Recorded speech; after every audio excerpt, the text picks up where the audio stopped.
Okay, welcome everyone to our second AJF Hangout.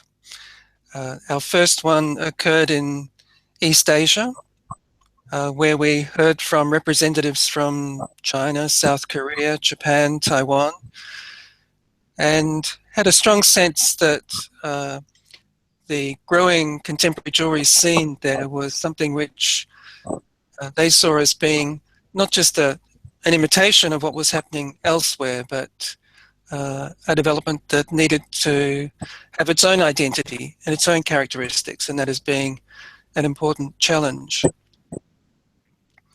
And that, in a sense, is one of the key points in the way in which contemporary jewelry is becoming global. Not only is it growing, there are more galleries, more exhibitions, Schmuck gets bigger every year in Munich, but there are new voices in the conversation. And it's very important that we understand what those voices are saying. And today we have the opportunity of going south and listening to some of the voices involved in jewelry in South Africa, and thinking particularly about the future directions for contemporary jewelry there. What are the pathways ahead? Is it a matter of skill development, building up the kind of market for contemporary jewelry so that it is valued? Historically, are there issues in the history of South Africa, its colonization, apartheid, and so on, that represent unfinished business that jewelry has on its agenda? Can jewelry draw on the kind of creativity, the make-do-ness that exists in townships and other vibrant parts of South Africa? Many interesting possibilities occur in South Africa, and I think it's about time we heard some of the ideas. Now we have with us people from across the breadth of South Africa, from Cape Town to Joburg to Durban. We have Beverly Price, who's unfortunately muted at the moment, but is playing an important role, and I'm sure whose views many of you are familiar with. Geraldine Fenn in Johannesburg, representing Tinsel Gallery, one of the leading contemporary jewelry galleries in South Africa. Corinne Terry Blanche and her colleagues, including Journey, perhaps Angela later, from Stellenbosch, which is one of the main contemporary jewelry departments, universities in South Africa, producing practitioners, and in Durban, Songezo Bellini, a jewelry artist whose work you've probably seen on the AJF site, extraordinary weaving of metal, which reflects a very interesting combination of the traditional basket making and contemporary jewelry.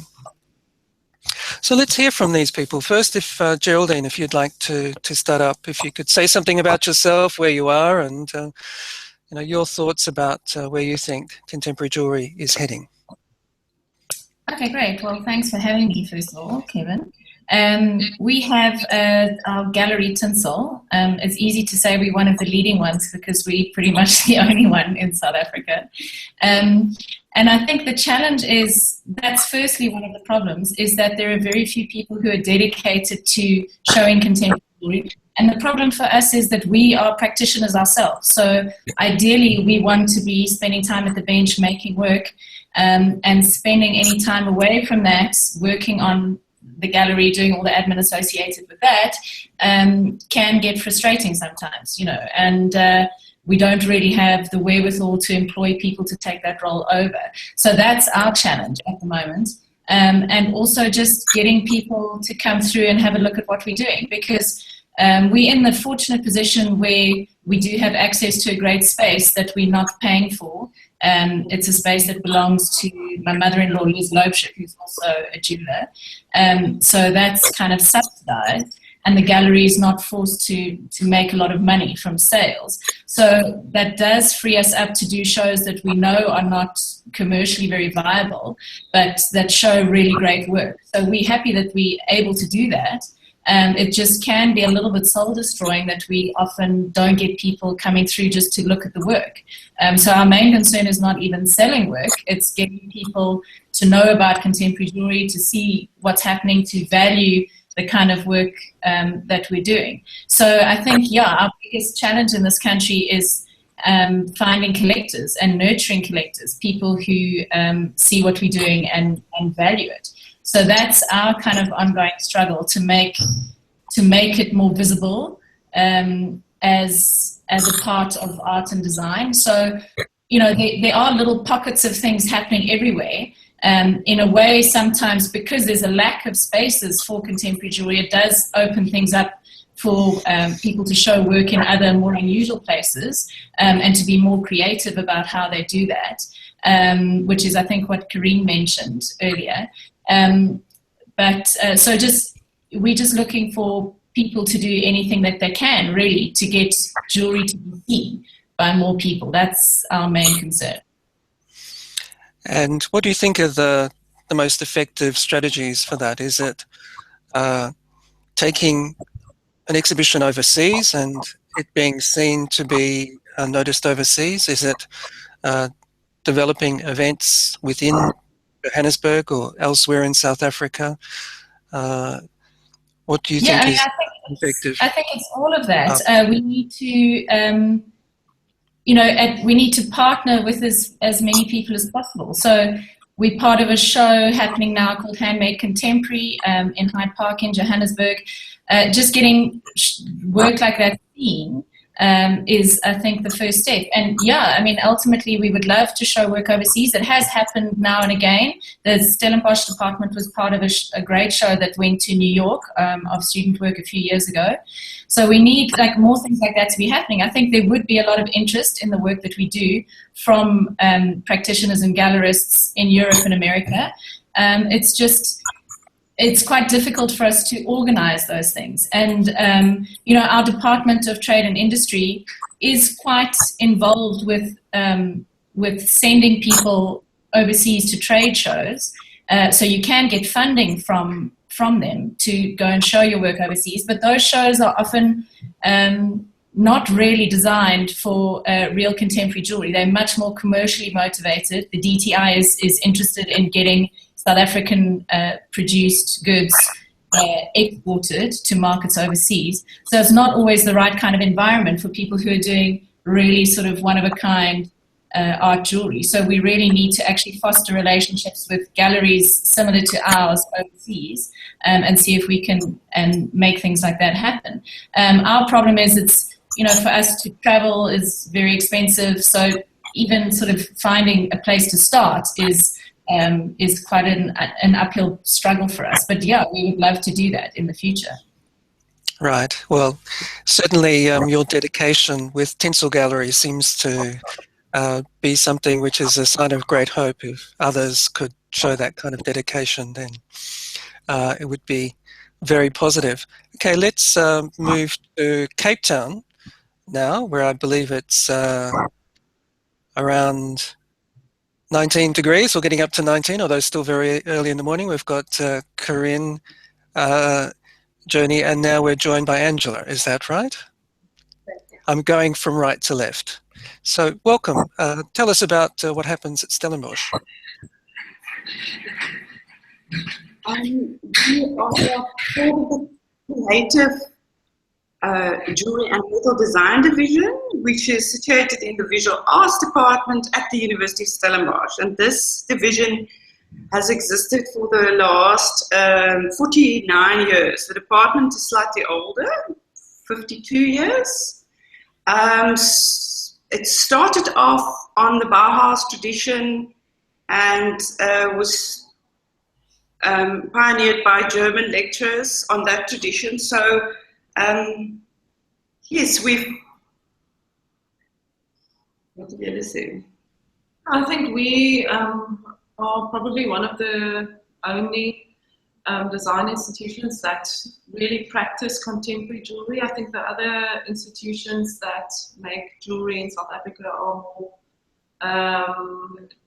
trade orientated and more conventional, tend to make more conventional jewelry. So we, I think in terms of contemporary jewelry, we train most of the contemporary jewelers that end up in the industry. Yeah. And so you're producing graduates who consider themselves contemporary jewelers and therefore make work for display in galleries and, as artworks to be collected potentially. They're unique. They've got a concept behind them. What do you see as the way forward to develop pathways for those graduates in terms of where they can show their work and develop an audience? I think we've got GUS, which is the university gallery associated with us. And we do provide some opportunity for students to exhibit their work there. But unfortunately, we've got the same problem as Geraldine, where they don't tend to be very well attended. And the sad thing is, the reality is that a lot of our graduates step out here and then they go into the industry, end up making more conventional jewelry because that's what sells. And to us, we appreciate Geraldine's effort with Tinsel to kind of create a platform for our students and for us to showcase our work. But in Stellenbosch, I think there's another gallery, Lily Friedland. She also has some shows that she does once a year annually. She has a show that she does where some of our lecturers get involved, and we've got ex-graduates who participated there. So what do you see as being the potential in South African jewelry? What are some of the areas that you think it can develop and have a profile internationally? It would be great if there could be a museum collection somewhere. Beverly wrote about it, but there's a new museum, a contemporary African museum that's going to open next year in Cape Town in the waterfront. Zaid's Mokka Museum that is sponsored by Joachim Zaid's. And that seems like a perfect platform for a collection to, I think, one of the main challenges is to educate the public in contemporary jewelry. Mm-hmm. We sit with a fairly conservative clientele in the country. Mm. And then one of the other avenues for us is one of our ex-master students, Carla Kruger, has started an online gallery, Carla Maxine. She has immigrated to Australia recently, and she can open up that connection with us to possibly exhibit in Australia, but still to find platforms in South Africa is the biggest challenge. I think if we can manage to get more publicity in South Africa, that's where the real issue is currently. I think in terms of international recognition of art jewelry, I think in Europe definitely art jewelry seems to be better recognized and has a bigger following than we've got in South Africa. So I think if you want to promote South African art jewelry or contemporary jewelry, we need to try and make an effort to train students and get them to really be persistent. Also to create a platform, in order to create this platform in our country for exhibitions. Yeah, what I think will happen in some ways though is that also when the international buy-in comes, because we have lots of international exposure, I think that will also feed back onto a local market, because South African, because they are so conservative, they're very keen to follow whatever is happening abroad rather than what is happening locally. And once that kind of gets going, I think we'll also help with that a lot. Well, I think it's apposite now to think of the example of New Zealand, where, Angela, what you're describing happened with a number of New Zealanders who went to Munich and developed quite a strong reputation there. People like Lisa Walker, for instance, where her stocks rose considerably, as well as, generally the profile of contemporary jewellery. And New Zealand's an interesting example because there you have what was a British colony, bicultural. I know in South Africa you've got many different cultures, both African and of European origin. But there was a kind of a project to try and look at many of the traditions associated with the Maori to think about how they applied to contemporary jewellery. And in particular, in terms of ornament, what ornament means. And I'm interested to know what you think about that kind of pathway in South Africa. And is it possible for contemporary jewellers to draw on some of that culture? I mean, these are sensitive issues in any kind of settler colony, looking at these sorts of things. But it's often one of the areas that provides a kind of cultural uniqueness. So I'm interested to know what your takes on this is. Definitely, our students draw on their individual cultures, and some of it is African cultures, it's already happening. I think a lot of contemporary jewelers in South Africa work with identity because there's such a diverse cultures and identities in this country.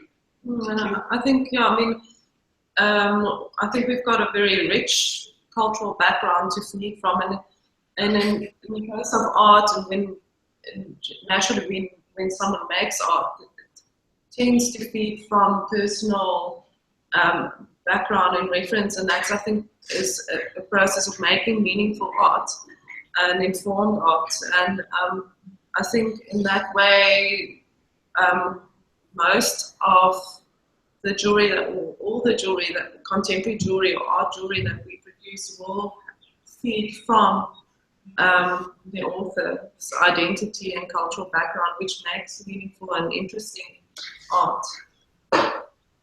And do you see that happening? Are there exhibitions or works or students who draw on their own story in their work?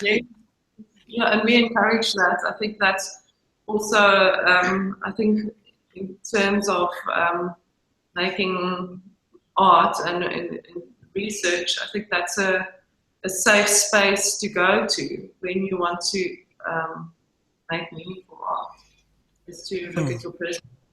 It would be interesting to see that as a premise for an exhibition, to look at parallels between individual experiences and how they might appear as an exhibition in some way. Geraldine, what are your thoughts about, as a contemporary jeweller, drawing on the history of South Africa, and whether you feel that has potential, or what are some of the issues attached to it? Well, yes, certainly I think it has potential, and I think, I think any artist who's drawing from their personal experience and their cultural background is making work that feels authentic. I think, our problem has been that because of our turbulent past, and because this is all kind of new for us, the whole field of contemporary jewelry and art and design, all of those things were kind of only started 20 years ago with the end of apartheid. And it feels like identity is obviously a very big issue that a lot of artists explore in their work. There's always also a concern about appropriating motifs and patterns and colors and things that might not be part of your own culture. So that's, we're all very sensitive about these kind of issues. And, it's also challenging because I think over the last 20 years, as a nation, we've been battling with this idea of identity and how we present ourselves to the rest of the world. And there are always questions about what is South African design and South African design identity. And I don't think it can be one monolithic thing because we've got so many diverse groups of people, so many languages. I mean, just having 11 official languages for a start means that there's going to be noise in terms of a lot going on, and that's also a problem when you're talking about how international people might receive our work. There is always a thing that if it has pattern and color and texture and whatever, then it's authentically African, which is also perhaps something that's difficult for us because a lot of us have been trained in a very European kind of Bauhaus way. The guys at Stellenbosch will know about that. So, and we sort of revere things that are going on in Europe and in America in contemporary jewelry. And a lot of us, my cultural background is French and English, and as well as being part of this whole melting pot. So a lot of my work feels very European, actually, because there are certain things in European history, in the history of jewelry, that I pick out and work with in my work. So I think it's always, a complex idea to talk about identity and to think that it's going to be sort of one overarching thing that defines a nation. And that's certainly not the case in South Africa. So yeah, I think there are a lot of very interesting things to work with. I think, and students are doing it. Youngsters who are still studying are busy doing that, busy exploring things. Someone like Songezo would be perfect to speak to about this now, because I think he's done a brilliant job of taking something that's very traditional and transposing it, doing it in a different material, which immediately makes it very contemporary. And I think that's also about a sophistication of design and design language that is something that is developing. And that's, I think, what's exciting about design in general, not just jewelry design in this country, is where artists are doing that, taking something that feels, that we're all familiar with and feels very traditional, and reworking it and reinterpreting it and adapting it to maybe a new and interesting material so that it looks very fresh and contemporary. I mean, a great example is actually Ledumo, who's a knitwear and textile designer who's become, huge and has had his work exhibited at the Cooper Hewitt in New York and is doing extremely well. And he took traditional Corsa designs, patterns and designs, and reworked them as textile designs that are extremely contemporary, and he's found a huge market for them overseas, and locally he's done, really well. So that's the kind of design that we're starting to see emerging. There's like a sense of pride in our background and our individual cultures and heritage. And and I think that's, when you are using that in an authentic way, because I think it's important that Ledumo is himself a Xhosa. He comes from that background, and therefore he can do it without, being an outsider looking at material culture and then adapting it or appropriating it. So, I think those are kind of the interesting directions that designers are going in this country, and that's quite exciting. So in the time we've got left, there are just a couple of things that I want to explore, because I think people will be interested in this. One is, you mentioned about the great potential, Geraldine, drawing on those particular kinds of cultural practices. And we've got Songezo, who unfortunately we've lost because of the bad connection, but also Hlingiwe Dube, who's working with beads, and the Zulu beading is a very significant practice. But as you've reflected, and as this Hangout reflects, contemporary jewelry is mostly a white thing in South Africa. Is there a pathway for white South Africans to also draw on this tradition? And I know Beverly would have something to say about this, which we may hear from later, but I'm just interested to get your views on how that, how if a white South African jeweler wanted to engage in this, what would be the means by which they would do it? Well, I think, there's also been a long history of that, right back from Picasso looking at African masks and being inspired by that. It's one of those kind of thorny issues, because we've all grown up in South Africa, we're South Africans, and I think, you have a right to be inspired by anything that you come across. And in terms of material culture, the indigenous culture in this country has produced some incredible stuff in terms of design. If you look at beadwork and decoration on pots and all of those kind of things. And I don't think there's anything wrong in studying those things and being inspired by them and using them as a base from which to start your own contemporary design. Bev has worked with those kind of forms, with Zulu forms and patterns and things like that for a long time. I think it is always interesting to have an outsider's take on a decorative scheme. The interesting thing is, a few years ago there was a collaboration called LOSA, which stood for London, South Africa, where there were some British designers who were brought out here to work with local craft collectives to develop products. And we found that kind of thing a little bit problematic, firstly because local designers were not approached to be part of this. So it was very much the thing of outsiders coming in. But what was interesting about it was that they obviously identified certain aspects of local design that were interesting, in local craft and technique. And they developed things into products that felt extremely European and extremely refined. So instead of using several colors in beadwork, they would just use white, for example, and create blankets and spoons and things that which were very beautifully made and beautifully designed.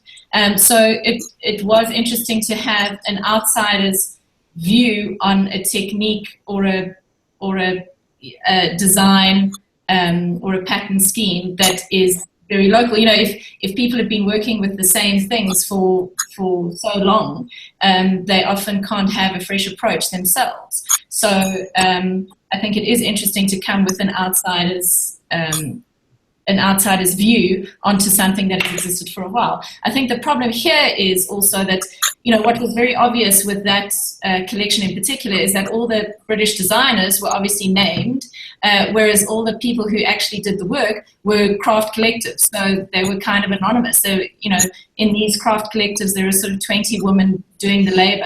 And they are not the ones whose names are actually attached to the product. They don't really have ownership of it. And I think that is something that is connected to our past, that it's still a big thing that happens in this country, where people work with craft collectives, use their labor and their knowledge and their techniques, and then those objects that are created are, kind of moved down the value chain and are sold in high-end boutiques overseas for a lot more than the people who made it. So there's a lot of politics around that, I think, definitely. It's important to have respect, and attribution and acknowledgement is a key part of that. I just would like to hear from Stellenbosch about this, given the short time we've got left.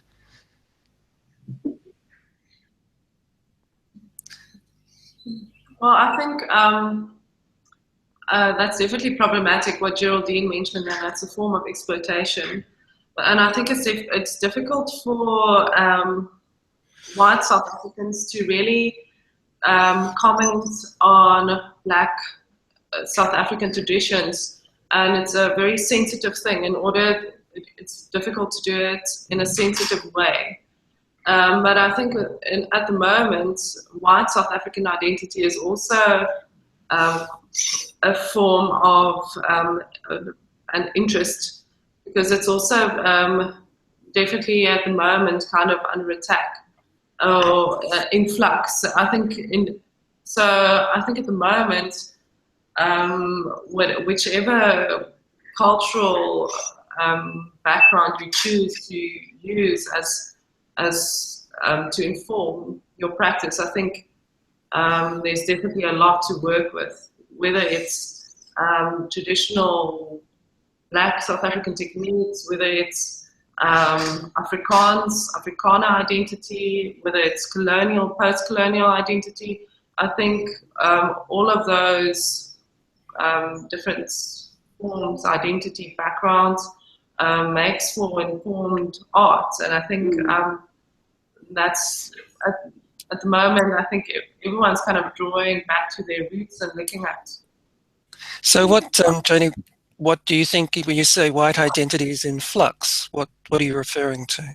I think post apartheid Afrikaner identity especially is kind of searching for answers, searching for a place, dealing with guilt.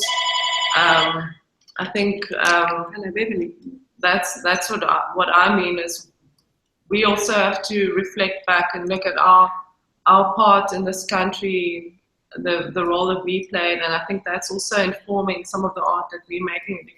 And you think jewelry has a possible role to play in that? Definitely. I mean, in my own art, I look at Afrikaner identity. So I think it depends where you find your source of inspiration, definitely. But I think there's so much to draw from here. You can look at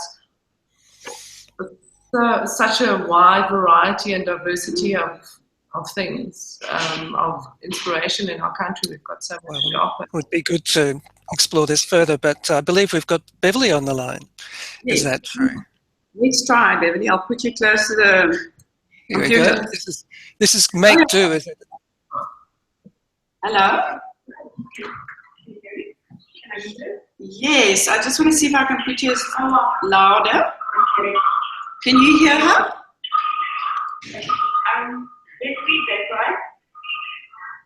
Can you hear her, Kevin? Yes, it's a bit distorted. Let's put it off. Let's try this way, okay? Speak now. No, this is not going to work. Okay, should we try? Maybe to see if I can unmute myself again. Oh, okay. I think what happens is that the feedback is your mic is on. Oh, okay. You switch your mic off, but everyone else. Yeah, I think this is not going to work. We tried. Cell phone, because the cell phone speaker is better. We're speaking on the landline at the moment.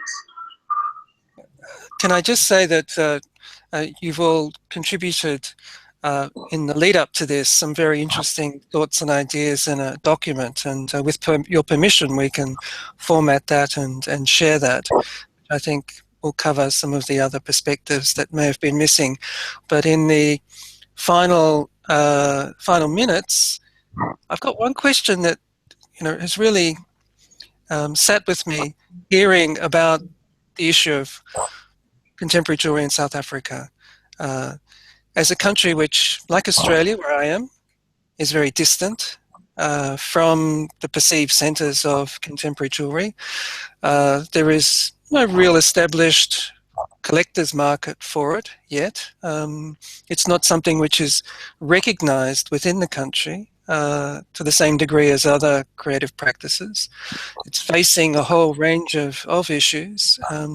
But clearly you're all really dedicated to nurturing a contemporary jewelry scene. Why do you think it's so important? I think this is a very interesting point of view for everyone who always faces these issues, but in different ways. But to know what it is that you think is important about sticking with contemporary jewelry. Just finally, Geraldine, do you have a thought about that? Yeah, well, in a way, it's selfishly motivated. One of the big reasons I want to keep the gallery going is because I like to make contemporary work, and I need to have some place to show it. So in part, it is selfish that we are just, extremely passionate about contemporary jewelry, and we want it to survive in this country and want to create as many opportunities as possible for not just ourselves, but for other people to show work and to nurture a potential group of collectors. Myself and my husband Eric and my mother-in-law Liz, we all work as jewelers.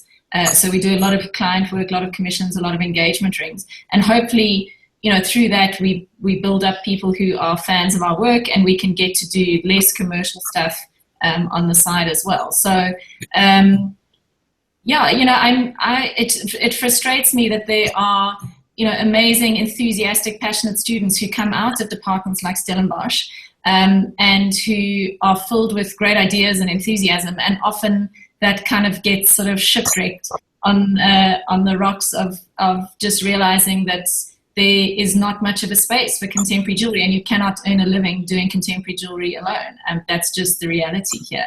So I think we just need to nurture it. We need to nurture those students, let them maintain their enthusiasm, because that's often where a lot of the creative thinking comes from. They're young and they have energy, and they can do things like Carla, who you mentioned, who did Precious Obsession. These are all like small little things, sort of jewelry activism, or creating little spaces for contemporary jewelry. And the more that we have that happening, the better it's going to be for everyone. So I just think, I just want to see us create. I mean, it's always going to be extremely difficult because we've got such a small market, full stop, never mind just for contemporary jewelry. So for anyone in the arts and design, they're going to battle because it's so small. And we're very far away, like you said, from the centres or the perceived centres of contemporary jewelry and design. But I think, we just need to keep going and to nurture the enthusiasm and the creativity. And, hopefully, this is a very young field in South Africa because of our history and all of that. So it is something that we just need to keep working at, and hopefully it's going to get better for everyone. And any thoughts on that from Stellenbosch about why you believe it's an important field of endeavour? My work is any three-dimensional work, whether it's jewelry or sculpture, and it's just my passion and my language too, the way I express myself. And I suppose it's a bit of an obsession, and I don't know if all artists feel like that about their medium or their work, but it certainly is easy for me to teach in a field that's been my passion for so many years, and my way of expressing myself. And we see the excitement when we teach the students. It is just difficult to send them into a market where there's not many opportunities.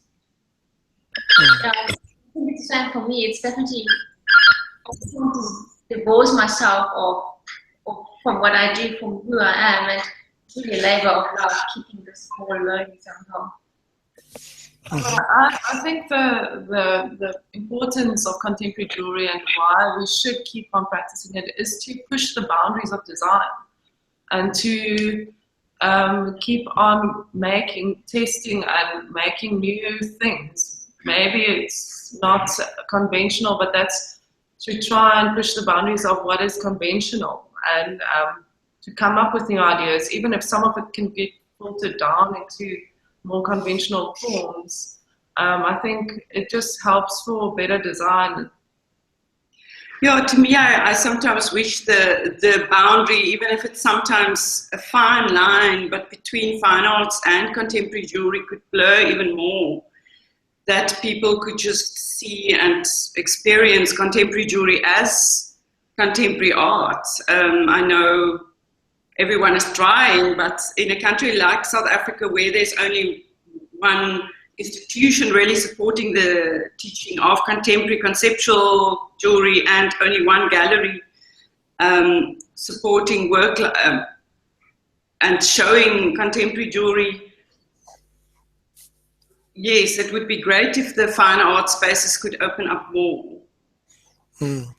So I guess what comes through are two elements. One is the personal experience of expression through creativity, through jewelry making, and how compelling that is.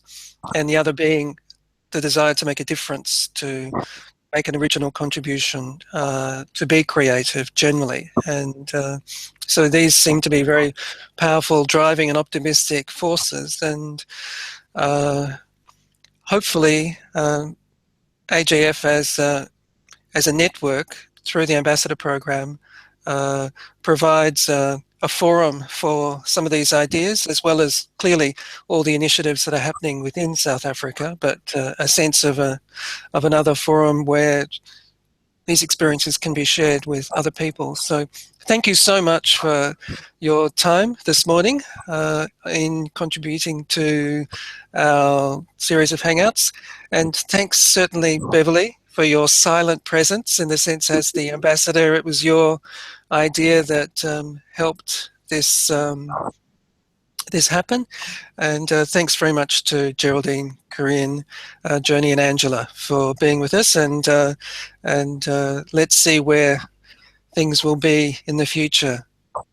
Thanks very much, and goodbye. Thank you for having us. Goodbye. Goodbye.